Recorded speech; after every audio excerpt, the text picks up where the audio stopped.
നമുക്ക് ഒരു ഫ്രെയിം എങ്ങനെയാണ് സേഫായിട്ട് പാക്ക് ചെയ്യാൻ നോക്കിയാലോ. ഇത് കൊറിയർ അയക്കാൻ വേണ്ടിയിട്ട് പാക്ക് ചെയ്യുന്നതല്ല. ഇത് എൻ്റെ ഒരു ഫ്രണ്ട് ഓർഡർ ചെയ്തതാണ്. അവളുടെ വീട് ഇവിടെ അടുത്ത് തന്നെയാണ് കേട്ടോ. അപ്പോൾ അവൾക്ക് ഡയറക്റ്റ് കൊണ്ടു കൊടുക്കുകയാണ് ചെയ്യുന്നത്. എന്നാലും അവളുടെ ഫ്രണ്ടിന് ഗിഫ്റ്റ് ചെയ്യാൻ വേണ്ടിയിട്ട് അവളും അവളുടെ വേറൊരു ഫ്രണ്ടും കൂടെയാണ് ഓർഡർ ചെയ്തത്. അപ്പോൾ കോളേജിലോട്ടൊക്കെ കൊണ്ടുപോകുമ്പോൾ സേഫായിട്ട് എത്തണം. അപ്പോൾ അങ്ങനെ നമുക്ക് അത്യാവശ്യം കുറച്ച് ലോങ് ഒക്കെ ഉണ്ടെങ്കിൽ അവർക്ക് കൊണ്ടുപോകണമെന്നുണ്ടെങ്കിലും എങ്ങനെ സേഫായിട്ട് പാക്ക് ചെയ്യാന്നുള്ളതാണ്. ഞാനിപ്പോൾ ഇവിടെ ഒരു തെർമോക്കോൾ വെച്ചിട്ടാണ് കുറച്ച് സേഫായിട്ട് പാക്ക് ചെയ്യുന്നത്.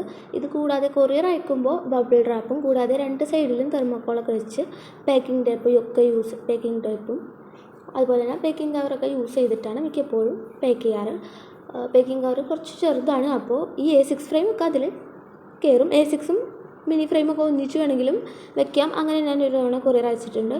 അതുകൂടാതെ മിനി ഫ്രെയിംസ് അത്യാവശ്യം കുറച്ച് അധികം സൈസുള്ള ബോക്സൊന്നും നമുക്ക് കയറ്റാൻ പറ്റില്ല. അത്യാവശ്യം കുറച്ച് സൈസുള്ള ബോക്സൊക്കെ വെച്ച് നമുക്ക് കൊറിയർ അയക്കാം.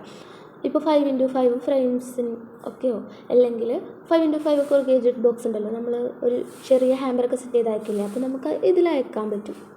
അങ്ങനെ വലിപ്പമുള്ള കൊറിയർ ബാഗ് ഞാൻ യൂസ് ചെയ്യാറുണ്ട്. ഇവിടെ അതൊന്നും ആവശ്യമില്ല. അപ്പോൾ ഫസ്റ്റ് തന്നെ ഇതിന് ആവശ്യമായിട്ടുള്ള എന്തൊക്കെയാണെന്ന് വെച്ചിട്ടുണ്ടെങ്കിൽ ഫസ്റ്റ് തന്നെ ഞാൻ കാണിച്ചിട്ടുണ്ടായിരുന്നു.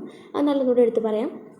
തെർമോക്കോൾ വേണം, കൂടാതെ ക്ലീൻ റാപ്പ് വേണം, അതും കൂടാതെ സെലോ ടേപ്പ്, പിന്നെ റാപ്പിംഗ് ഷീറ്റ് വേണം, നമ്മൾ താങ്ക് യു കാർഡും വേണം. അതിൽ നമ്മുടെ ID മെൻഷൻ ചെയ്തിട്ടുണ്ടാവും. അപ്പോൾ അതങ്ങനെ സ്റ്റിക്ക് ചെയ്ത് കൊടുത്തു. എന്നിട്ട് നമ്മൾ ഗ്ലാസിൻ്റെ മുകളിലായി തെർമോക്കോൾ വെക്കുക. അതിനുശേഷം ക്ലീൻ റാപ്പ് കൊണ്ട് നല്ല രീതിക്ക് റോൾ ചെയ്ത് കൊടുത്ത് ചുറ്റിക്കൊടുത്ത് സേഫായിട്ട് തന്നെ പാക്ക് ചെയ്യുക. സെലോ ടേപ്പൊക്കെ യൂസ് ചെയ്ത് ക്ലീൻ റാപ്പിൻ്റെ മുകളിൽ നല്ല രീതിക്ക് സ്റ്റിക്ക് ചെയ്ത് കൊടുക്കുക. അപ്പം നല്ല രീതിക്ക് അതെന്താ വിട്ട് വരാതെ നിന്നോളും. അത് കഴിഞ്ഞ് നമ്മൾ റാപ്പിംഗ് ഷീറ്റ് യൂസ് ചെയ്തിട്ട് നല്ല രീതിക്ക് തന്നെ നല്ല ഭംഗിക്ക് പൊതിഞ്ഞെടുക്കുക.